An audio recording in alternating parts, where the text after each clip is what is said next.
Bueno, buenos días a todos.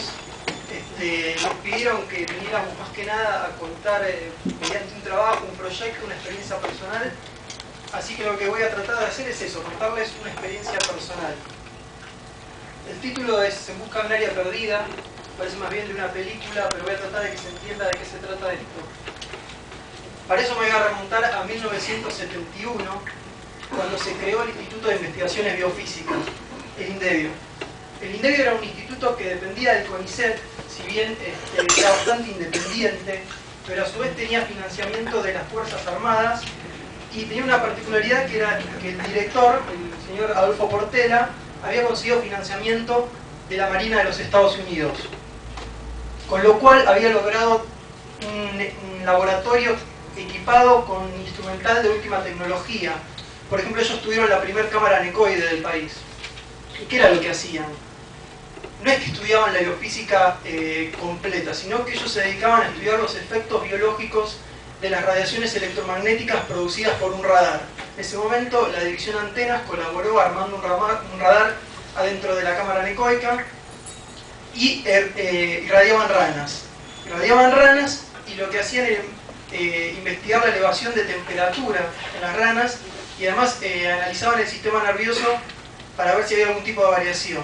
Todo esto con el objetivo de ver si había algún riesgo potencial para el operador de radar y para la gente que trabajaba en el área circundante. Este instituto funcionó unos 13 años, hasta 1984, cuando el CONICET pide una serie de informes del instituto. Estos informes dan negativos y deciden cerrarlo. Redistribuyen a la gente, redistribuyen el instrumental. Por ejemplo, parte de los paneles de la cámara anecoide que tienen ellos vinieron para acá a CITEFA y con eso se construyó la cámara anecoica que tenemos nosotros. Y bueno, ahí se desmantela el INDEBio. ¿Qué deja el INDEBio? Además de mucho misterio, gente bastante rara, deja 2 libros. Sí, no, tienen que conocer a esa gente. 2 libros que son el manual de estándares para seguridad a la exposición de radiaciones no ionizantes entre 100 kHz y 300 GB. ¿Qué es lo importante que tiene este manual? Es que ahí se proponen límites de máxima exposición, tanto para la población en general como para trabajadores. Incluso se hace un pronóstico de cómo van a variar esos límites a medida que pase el tiempo.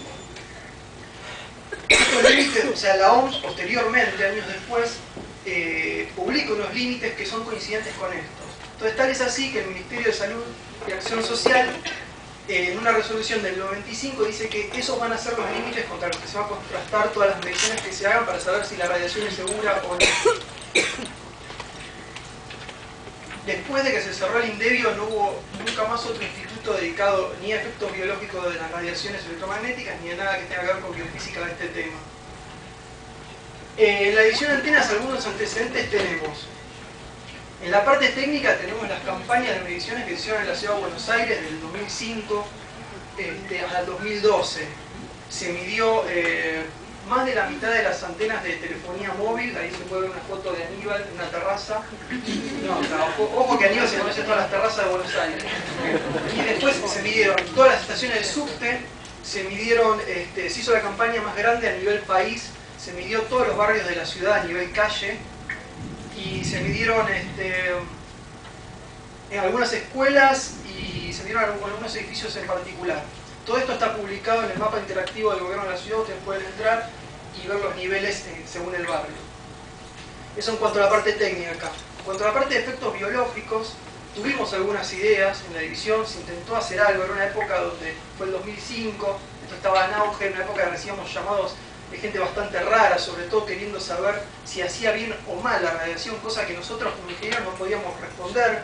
Por ejemplo, gente que nos llamaba diciendo que tenía una estación transformadora al lado y se le calentaban los pies. Otro que, por ejemplo, tenía un radioaficionado al lado y que decía que cada vez que encendía, que transmitía, le dolía la cabeza, pero que había logrado contrarrestarlo empapelando toda su habitación con papeles de diario. Gente que estaba más para llamar a un psiquiatra que para llamarnos a nosotros. Alguna respuesta alguien se la tenía que dar. Entonces se nos ocurrió, junto con pidiéndole al hospital militar un electroencefalógrafo, hacer algún tipo de experimento. Lo que queríamos era irradiar a algún voluntario con una señal, similar con la codificación similar a lo que tenían los teléfonos celulares en ese momento. Y bueno, esto no prosperó, tuvimos algunos problemas con el electroencefalógrafo, después nos enteramos que no funcionaba bien, no tuvimos fuente de financiamiento para esto, pero bueno, quedó en unos ensayos piloto. Además logramos irradiar al jefe de forma voluntaria. Fue el primer voluntario. Suponemos que no lo afectó en nada, ¿no? Eso lo dirán ustedes. Por lo menos te seguimos monitoreando cada tanto. Pero bueno, quedó en estos ensayos. Yo en ese año me recibí y tenía la idea de hacer un doctorado, estaba buscando tema. Y me pareció interesante este tema porque sobre todo me preguntaba por qué después del cierre del INDEBio ningún físico, ningún matemático o biólogo se había dedicado a este tema. Entonces decidí tomar la posta y de alguna manera, aunque sea con un pequeño aporte, recuperar lo que se había perdido. No de la biofísica en general, sino en un tema más concentrado que es el bioelectromagnetismo, que son los efectos biológicos producidos por los campos electromagnéticos. Y ahí tuve que empezar a remar. Y primero tenía que definir por dónde empezar, porque el espectro electromagnético de las radiaciones no ionizantes es muy grande. Entonces yo decidí empezar por las frecuencias extremadamente bajas, LF, ¿no? Que son menores a 3 kHz. ¿Por qué? Primero porque a estas frecuencias el campo eléctrico no tiene penetración en el cuerpo, entonces solamente hay que estudiar el campo magnético, que es el que genera el efecto. No hay efecto térmico tampoco, no hay efecto de calentamiento. Y porque además todos los procesos biológicos en el cuerpo, ya sea ondas cerebrales, transmisión de impulsos eléctricos, el movimiento de reacción de un músculo, se dan a velocidades cuyo espectro de frecuencias está dentro de este rango.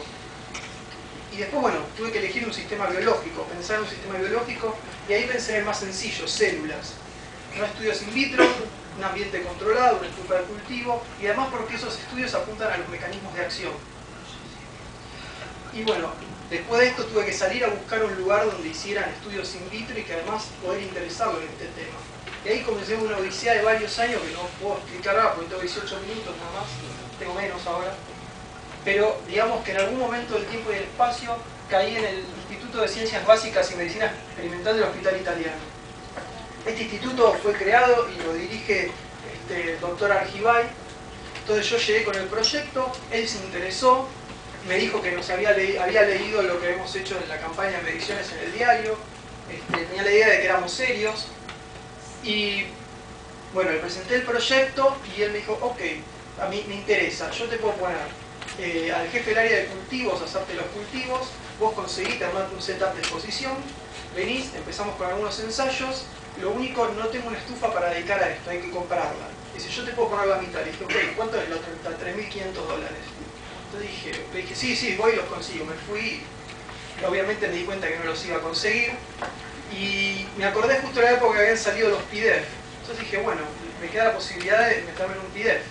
Entonces lo llamo y le digo, mira, podemos meternos en un PDF y ver si podemos conseguir la financiación para por lo menos la mitad para comprar la estufa. Armamos todo, presentamos y el PDF no salió. Así que, bueno, me fui de vuelta con la cabeza gacha. Pasó el tiempo y cuando estaba por perder todas las esperanzas, me llama Argibay, que es lo que sucede cuando uno está a punto de perder las esperanzas. Me llama y me dice, mira, estoy hablando con el jefe de rehabilitación del hospital y él está interesado en este tema. Así que yo podría ponerte una estufa que tengo part-time. Me dijo, el doctor Pat, que es el doctor Patiño, me dice, él, su tesis doctoral estudió la cicatrización de tejidos. ¿Por qué? Porque los campos magnéticos, sobre todo lo que es magnetoterapia, se usa para acelerar, por ejemplo, procedimientos como cicatrización de heridas, fracturas que no sueldan o hacer que suelde más rápido una fractura. Me dijo, el único tema es que él no trabajó con células, trabajó con ratas. Entonces yo le dije, conmigo no va a tener ningún problema. Y nos juntamos, pero él estaba interesado en estudiar proliferación. Porque todos estos procesos, esta aceleración de procesos curativos tiene que ver con una mayor proliferación de células. Y bueno, tuve que ceder, nos pusimos de acuerdo y dijimos, está bien, yo cedo una parte, vos cedes otra. Yo conseguí el setup, yo fui pidiendo equipos amigos, me armé unas bobinas y empezamos a hacer algunos ensayos piloto. Ahí ven la estufa de cultivo con las dos bobinas, las células Ah, otra cosa, tuve que medir el campo magnético adentro de la estufa, nosotros el campo magnetostático, nosotros no teníamos un medidor, tuve que salir a buscar y conseguí la gente de paleomagnetismo de Exactas, me prestó el medidor. Hicimos unos ensayos piloto y nos dimos cuenta que íbamos a necesitar mucho más tiempo, mucho más trabajo para poder hacer un tema de doctorado. Yo en ese momento salía corriendo, cuando terminaba acá salía corriendo, exponía 1 hora los cultivos. Después ellos los contaban y nos dimos cuenta también que íbamos a intentar cambiar de selva, o sea, que iba a llevar mucho más tiempo para hacerlo. Otra vez la desesperación, y el jefe de rehabilitación manda una carta a CITEFA pidiendo colaboración al presidente de ese momento, como para que yo pudiera hacer el doctorado. Esa carta no fue contestada en su momento, pasó el tiempo, otra vez la desesperación, hasta que cambiaron las autoridades y volví a la carga con el tema. Bueno, para redondear, estuvimos trabajando con Iván durante varios meses y conseguí el apoyo, bueno, que mi jefe ya lo tenía, conseguí el apoyo de la gerencia y conseguí el apoyo del presidente, y le agradezco, para hacer este trabajo. Pero bueno, el presente sería voy a hacer un doctorado, o sea, me inscribí en el doctorado, espero que todo salga bien. Si todo sale bien, ya empecé, pero digamos que estaré formalmente arrancando.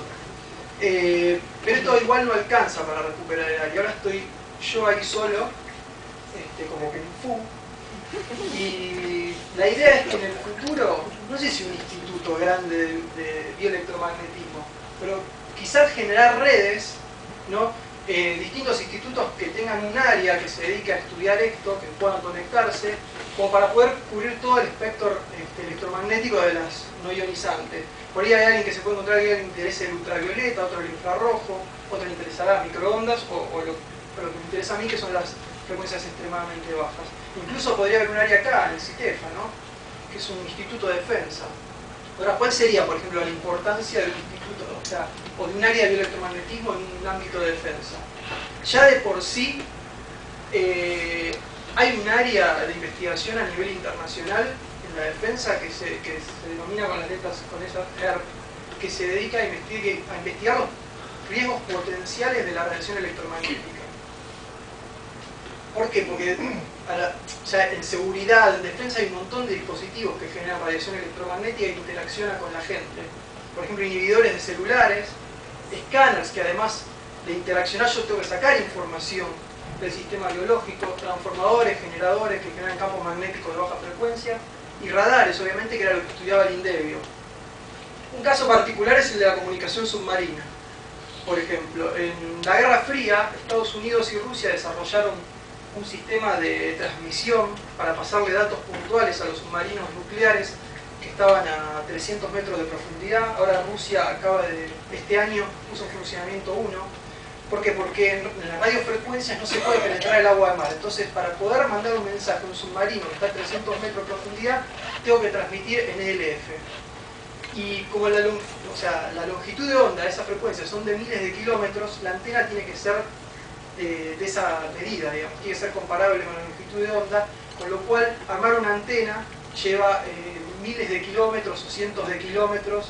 Hay que hacer un cableado, porque se usa la Tierra como antena, hay que hacer un cableado que atraviesa por ahí ciudades. La gente ve eso, se empieza a preguntar con qué los están irradiando, aparecen los activistas, ¿no? Si la LF es una onda criminal, y hay que darle algún tipo de respuesta.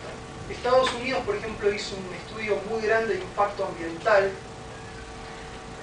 donde monitoreó, estudió la flora, la fauna del lugar y sobre todo a las personas, y fue un reporte que lo publicó.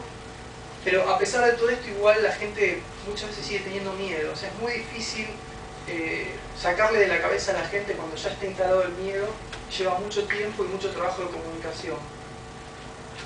Este es otro caso. Otro caso, por ejemplo, es el arma antimotín que desarrolló Estados Unidos, que la usó en Afganistán. Esto es un camión, ¿no?, que tiene una antena que emite radiación de microondas de muy alta frecuencia y de muy alta potencia, y lo que hace es calentar a nivel superficial. Entonces se lo apunta, ¿no?, y a cierta distancia el tipo se empieza a sentir que se calienta y huye despavorido.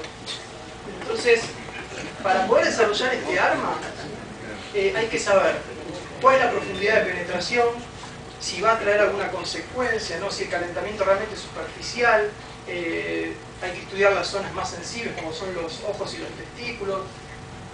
En fin, hay que estudiar una serie de cosas primero para saber si esto es seguro. Ahí dice dolor sin lesión. Hay que ver si esto es así. Esto hay que estudiarlo. Y por último, ya para terminar, voy a extrapolar un caso de la parte médica, que es, no sé si la conocen, la estimulación magnética transcraniana. Básicamente genera un campo magnético pulsado de pulsos de LF, con un campo magnético de muy alta intensidad, de un Tesla, más o menos lo que tiene un resonador magnético. Y lo que hace eso es induce corrientes en el cerebro que interfieren las funciones de las neuronas. Por ejemplo, yo puedo interferir, según donde lo pongo, puedo interferir el habla, puedo interferir la visión, la audición, en la motricidad, puedo generarle movimientos involuntarios. Se usa actualmente, esto es una técnica relativamente nueva. Acá creo que tienen equipos de esto el FLENI y el Hospital de Clínicas. Y se utiliza más que nada para depresión, para trastornos neurológicos y psiquiátricos. Yo quiero mostrarles un video, porque por ahí una cosa es lo que digo y una cosa es lo que van a ver, para que vean de qué se trata esto. Está en inglés, pero bueno, dura unos segundos.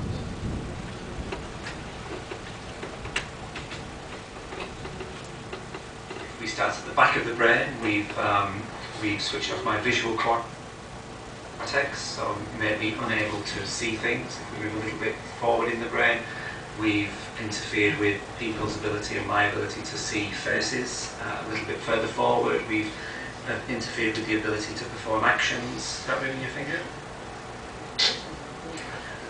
Quite odd. It's not your finger. It's not my finger anymore. We've interfered with the ability to compute with numbers. 6, 7, 8, 8. Okay. Yeah. We've interfered with the ability to speak. Land the bridge, land the bridge, land the bridge is falling down. If you think of something you can do, and you've basically interfered with it with this machine. 2, 3, 4, 5, 6, 7, 8. So what's the problem? I don't know. Bueno, a mí por lo menos me parece impresionante, casi de ciencia ficción. Y después de esto no creo que haya nadie que no se le ocurra que esto, si no está siendo usado, en algún momento va a ser usado para la defensa. O sea, hace muchos años y hasta ahora, creo que lo que está definiendo la guerra o la defensa es el control del espectro electromagnético. Pero a mí me parece que probablemente en el futuro lo que va a definir una guerra o la defensa va a ser disciplinas como esta, como el bioelectromagnetismo o las neurociencias, que ahora están muy de moda. Y por eso, ya para terminar, lo que quería decir es que para mí es importante recuperar por esto el área. Y ya con eso ya los libero a mi presencia.